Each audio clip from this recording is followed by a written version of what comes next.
Alright, what's up guys, how y'all doing? Welcome back to another episode. Alright, so we were rolling the fenders on the Subi because it had some rubbing issues, but while it's in the air we might as well do some of our new mods that we have. So we have a Megan Racing front brace, the same as like the Cusco one, Megan Racing subframe rear brace, and our Cusco Diff carrier that we're going to be installing on the car. So it's relatively easy. This is our diff carrier that we're going to be replacing.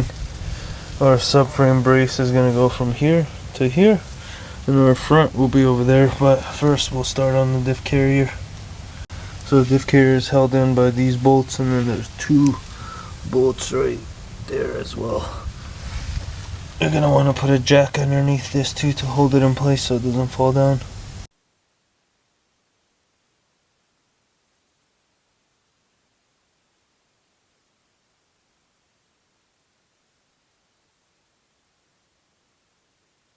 After that nightmare of bolt taking off, old rusty bolts suck ass, but we went ahead and got this off so you guys can clearly see the difference in between them. Next step with the instruction manual recalls, you gotta pass the bolts through and check the height of this, as it says right here. If it's shorter, you need to use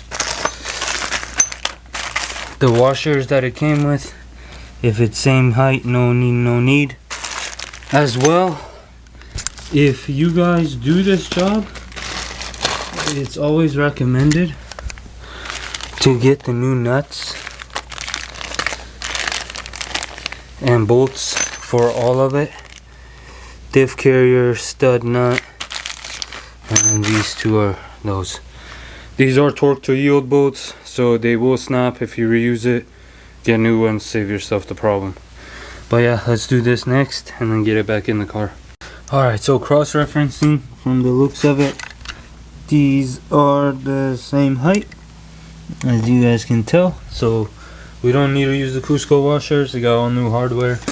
And for you guys who wanted it, so this is the diff arm nut right there. This is the part number, you need two of those. The carrier nuts that go through here, this is the part number for it, you need two of those. And then for the bolt itself, you're gonna need two of them. As you guys can see, the collar, this is a yield bolt. They tend to stretch when you get torque them. They will break, do not reuse them. Alright, now it's easy, just go ahead and throw this back in the car. And then for torque reference, for A, the outside bolt and nut, that needs to be 81 foot-pounds, and for B, the two nuts, 37 foot-pounds. We're going to interrupt today's video from our sponsor, Ancel. So Ancel is a diagnostic OBD2 sensor port. This is very useful when it comes to testing out and diagnosing vehicles. There's plenty of different variations, but this is a great one for all you guys who are starting to get into cars or just want one in your car to keep. But we're not going to be using it for the Subis. We're actually going to be using it for a brand new purchase that I'll be buying. This is going to be one of our newest build series on the channel. You guys are getting a sneak peek. But before you buy any car, you can hook one of these up to make sure none of the codes have been erased, etc. If it has any check engine lights, what it could be. So let's test it out and see. Thank you, Ancel. Alright, so you're going to want to come in the vehicle. Then you're going to want to, oh, almost fell. You want to open up your Ancel, your OBD2 port, and it comes in this nice little bag, which is nice. You just are able to store it in your car. Check that out, the Ancel unit. You're going to want to go underneath here and find your OBD2 port. You plug it in, it turns on. And now you're going to want to put your car in accessory mode. So not turned it on, but alright, now that it's on, now you got many features. You got OBD2, IMEI, setup, lookup, review tool. We're going to do OBD2 first. So it's entering the system, checking all the goodies. Alrighty, so the details have come back. Looks like all the stuff is checked out besides EGR, air, and HCAP because the car is off. That's very nice. Now we're checking the IMEI to make sure it could pass smog. Alright, so the list has come. DTC and the ECU, readiness completed. Nice, everything looks good on this list. Engine coolant temperature sensor range, engine coolant temperature sensor, which we know because the water pump has a leak and the radiator has a leak. Now it's going to show us our DTC, which shows everything for the smog, which looks like it is completed, so this car will pass smog with no problem. It's very nice. Data stream, freeze frame, O2 sensor test, onboard monitoring test or component, and then obviously you get race codes, which we're not going to do right now. But data stream, how cool this is. Shows you guys all the data stream if you guys want to look at it. Very nice setup. This is a very nice item. Now if you guys are interested in the Ancel AD410, links will be in the description for this. You guys can get yourself one. Honestly, the fact that you can just leave it in the bag and leave it in your car is amazing. So whenever you go to buy something or do something, you have it with you, or just in the back of your car for an emergency. So thank you Ancel for supporting today's video. If you guys are interested, links in the bio. I'm glad I replaced this because you guys can see the bushings going bad. But yeah, so the bolt and nut 81, the nut itself is 37, and when installed it will look like this for you guys. I just need to get a paint marker and mark the bolts so we can make sure it didn't move. All torqued, good to go. Now we can go ahead and do the subframe brace. Alright, now while we're at it, we're going to install this. So same thing with this bar. Anytime you install it, you're going to need new bolts. For your subframe, these are the part numbers, you need 2 of them. But the install is very easy. Pretty much come jack up your diff or jack up your stand like that. Make sure you don't chew the wire. And then these 2 bolts, they're pretty tight, but use a big breaker bar, you'll get them loose. This jack is to keep the subframe in place so it doesn't move, so we can remove the bolt with the new brace on with the bolt in.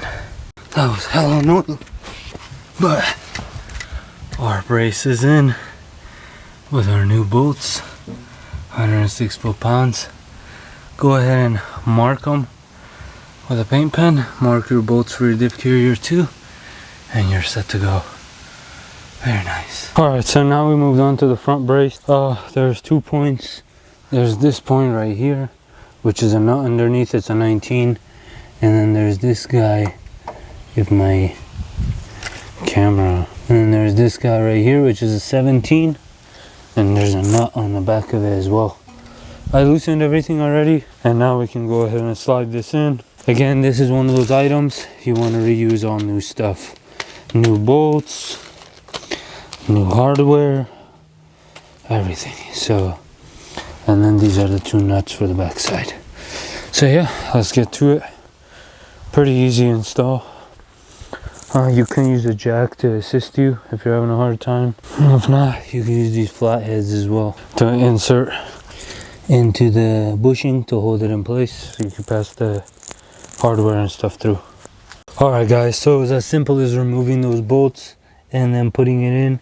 I actually didn't even need to use a flathead or a screwdriver in order to hold the brace itself. This thing actually stays, this brace stays in place with no issue. I did just have to by hand, with my hand, lift this point up a little to get the bolt through. The front bolt right there, that one is 70 foot-pounds is what I did. And then this back nut right here, some of you might have a bolt on the hatchbacks, at least is a nut.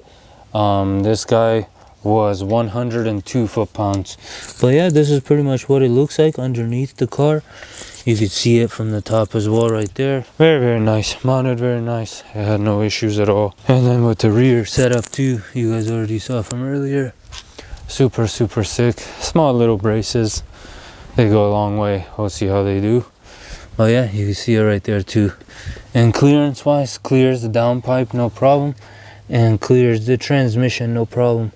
So any of y'all looking for a Megan Racing brace, Trigga approves it's good.